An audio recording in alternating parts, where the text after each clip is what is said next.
সালাম আলাইকুম। আমি নিশ্চিত করে বলতে পারি মার্কিন যুক্তরাষ্ট্র তাদের যুদ্ধের কৌশল পরিবর্তন করেছে।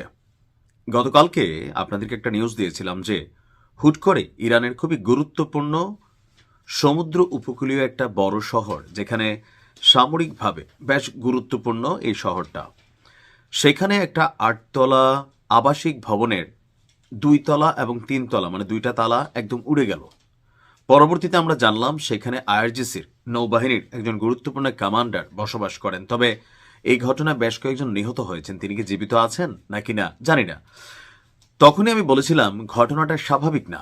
সম্ভবত 2025-এর জুনে যে একটা অভিযান চালিয়েছিল মার্কিন যুক্তরাষ্ট্র এবং তাদের দুষ্ট ছেলে, ওই সময়ও বড় ধরনের সামগ্রিক অভিযান না চালিয়ে খুবই গুরুত্বপূর্ণ ব্যক্তি, ভবন, সেন্টার এগুলোকে টার্গেট করে কিন্তু অভিযান চালানো হয়েছিল। তো এখন তো এটা শিওর যে আমেরিকা তাদের খেলা কিন্তু শুরু করে দিয়েছে। ইরানে গতকালকে আবারও ভয়াবহ বিস্ফোরণের খবর পাওয়া গেছে, আর দ্বিতীয় বিস্ফোরণে 5 জন মানুষ মারা গেছেন।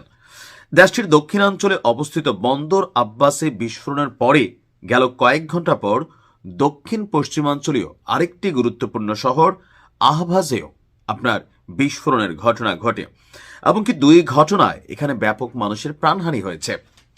স্থানীয় প্রশাসন, রাষ্ট্রীয় গণমাধ্যম বলছে যে আপনার এই ঘটনাগুলো নিয়ে তদন্ত চলছে। তবে প্রাথমিকভাবে এখানে বলা হচ্ছে যে গ্যাস লিক থেকে এসব বিস্ফোরণের ঘটনা ঘটে থাকতে পারে। তবে উপসাগরীয় অঞ্চলে মার্কিন সামরিক উপস্থিতি বৃদ্ধি এবং ইরানের পারমাণবিক কর্মসূচি ঘিরে যুক্তরাষ্ট্রের যে চাপ, এর পাশাপাশি একটা নিউজ আপনাদেরকে দিয়েছিলাম যে কিভাবে চীন আপনার ইরানে মোসাদের যে খেলা সেখানে কিছুটা হস্তক্ষেপ করে অনেকটা ব্যালেন্স করেছিল। তো বলা হচ্ছে যে এখানে আসলে কোথায় থেকে যে কি ঘটছে, কারণ যখন তারা কোনো ঘটনা ঘটায় অসামরিকভাবে অথবা বেসামরিকভাবে, তখন ঘটনাগুলাই ঘটানো হয় যে সাধারণ ঘটনার মতন। যেমন গেল কয়েক বছর আগে বা বছর 2 আগে তৎকালীন সময় ইরানের যিনি প্রেসিডেন্ট ছিলেন, খেয়াল আছে তো আমার ওনার নামটা খেয়াল নেই, তো এই যে ছোট ছোট যে হ্যান্ড মেশিনগুলো আছে না, এগুলা বিস্ফোরণে অনেক মানুষ মারা গেল। তখন দেখা গেল যে এগুলোর মধ্যে কৌশলে আপনার এক ধরনের সফটওয়্যার ইনস্টল করে দিয়েছিল কে? ইসরায়েলের যে গোয়েন্দা সংস্থা তারা। পরবর্তী সময় ধারাবাহিকভাবে এগুলা বিস্ফোরণে বিভিন্ন জায়গায় অনেক ঘটনা ঘটলো। এখন ঘটনাগুলোকে এতটাই ন্যাচারাল দেখানো হয় যেন সাধারণ মানুষের কাছে মনে হয় একটা দুর্ঘটনায়, কিন্তু যারা ঘটনা ঘটাচ্ছে তারা জানে এখানে খেলাটা কি চলছে।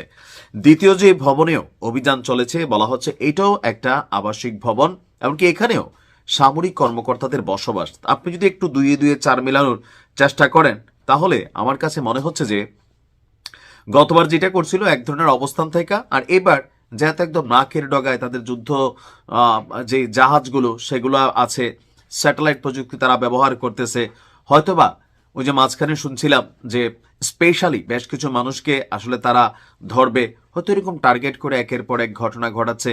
এখানে কিন্তু কাকতালীয় বিষয়টা না। একই দিনে আবার আজকে যখন আমি নিউজটা রেকর্ড করছি, আমি জানি না যে এর মাঝখানে আরো কোনো শহরে এমন ঘটনা ঘটেছে কিনা। তবে এইসব ঘটনাগুলো যখন ঘটবে মনে রাখেন, দেখতে মনে হবে একটা দুর্ঘটনা, কিন্তু যারা খেলার তারা কিন্তু ঠিকই খেলছে। আল্লাহ ভালো জানে কি হতে যাচ্ছে। ইরানের উচিত সর্বোচ্চ লেভেলের সতর্ক থাকা। ভালো থাকুন। আসসালামু আলাইকুম।